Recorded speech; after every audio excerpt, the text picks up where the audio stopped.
In today's video, we will see what this billionaire has yelled at a waitress. What she says next is golden. Welcome to our channel. Do you want to forget to subscribe to our channel and like this video to get updated with all of our future uploads? Let's begin.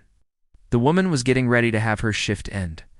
The restaurant was almost empty since it was 2 a.m. and the last customers were about to leave. A waitress was having her shift end soon and was cleaning up when she heard some commotion coming from the private dining room. It was a large room used by big parties that could fit around 40 people, and it had its own bar and restrooms. She went to check what was going on. A man was yelling at the top of his lungs while standing on his chair. He was a tall man with an imposing presence. He was not just any person. He was worth millions. The man's name was Gary, and he was a CEO of a huge corporation. He was having dinner with some business partners, but they were no longer there. They had left him alone in the restaurant. He was intoxicated and was talking to himself. The waitress was afraid to approach him because she had seen how angry he was. She was about to call the police. He stood up and started pacing around the table. He was wearing a black suit and a red tie and kept taking sips from his glass. The waitress knew she had to do something.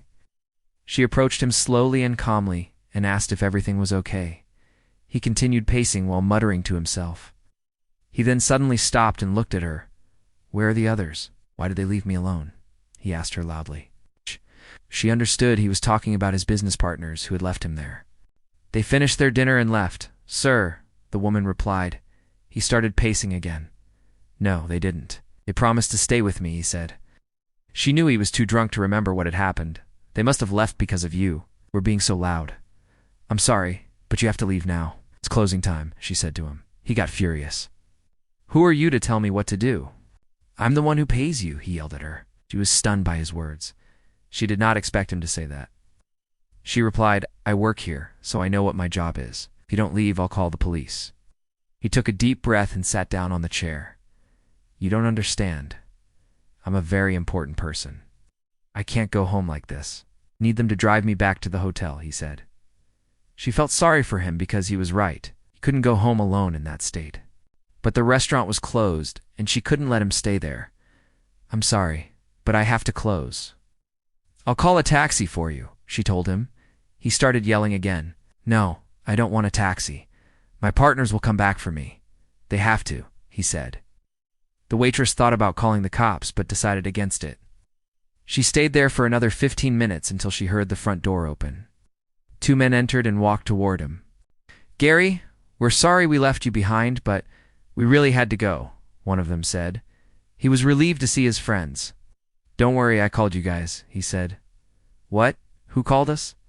"Oh, Gary, you were drinking again," one of them asked. Gary responded, "No, these people here made me drink. They didn't look after me. Can't believe I trusted them," he said. Turning to the waitress, he shouted, "Do you know who I am? Get me another whiskey."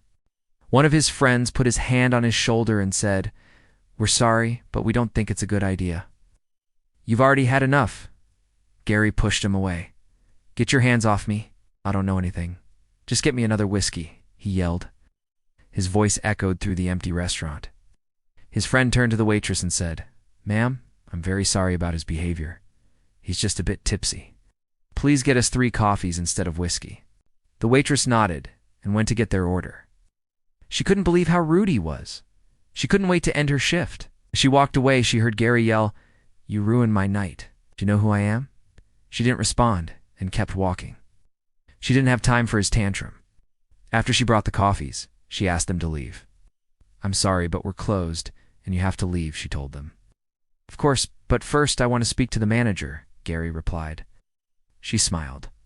"I'm the manager. Now please leave," she said. He got out of his chair and started yelling, "You're not the manager." "Oh, the manager has to be older and wear a suit," he shouted.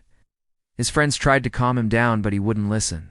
"Get out," she said firmly. "Dre," said Seb toward her and said, "If I wanted to, I could fire you right now. You should be thanking me for giving you a job," he yelled. She stepped back. "You don't know me or my boss. We're not scared of you. Leave now," she said. He looked at her for a moment and then at his friends. He realized they were right. He was too drunk and needed to go home. He walked past her without saying a word. His friends followed him out the door. She watched them go and then locked the door. The next day she went to work, and was surprised to see Gary waiting for her. He was sitting at a table with two other men. "Can I help you?" she asked. He stood up and introduced himself. "I'm Gary, the owner of the company. I'd like to apologize for my behavior last night," he said. She couldn't believe what she was hearing.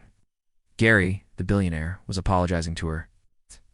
"It's all right, sir," she said. "I understand that you were probably having a bad day, but there's no excuse for your behavior. I would like to offer you a sincere apology." "Please accept my apologies," he said. She was touched by his sincerity and nodded. "Thank you for your apology, Mr. Gary," she replied. Then she noticed the other two men with him. "Is there anything else I can help you with?" she asked. "Yes, actually. I'd like to introduce you to my business partners, John and Mike. They were with me last night, and I want them to meet you," he said. She shook hands with both of them. "Nice to meet you," she said. Gary looked at her for a moment and then said, "I'd like to hire you as my personal assistant. Would you be interested?" She was shocked. "Me? But I'm just a waitress," she said. "I know, but I was impressed by your professionalism last night. You handled a difficult situation with grace, and I believe you would be an asset to my company." "What do you say?" he asked. She thought about it for a moment. Working as a waitress was fine, but she always wanted more. And Gary seemed like a nice guy, even though he could be a bit grumpy sometimes. "Thank you for the offer, Mr. Gary, but I would love to work for you," she replied. He smiled. "Great, I'm glad you accepted. I believe this will be a great opportunity for you," he said. Then he turned to his friends. "John, Mike, I'd like you to meet my new personal assistant. She'll be working closely with me, so please make sure to give her your full support," he said. They both nodded.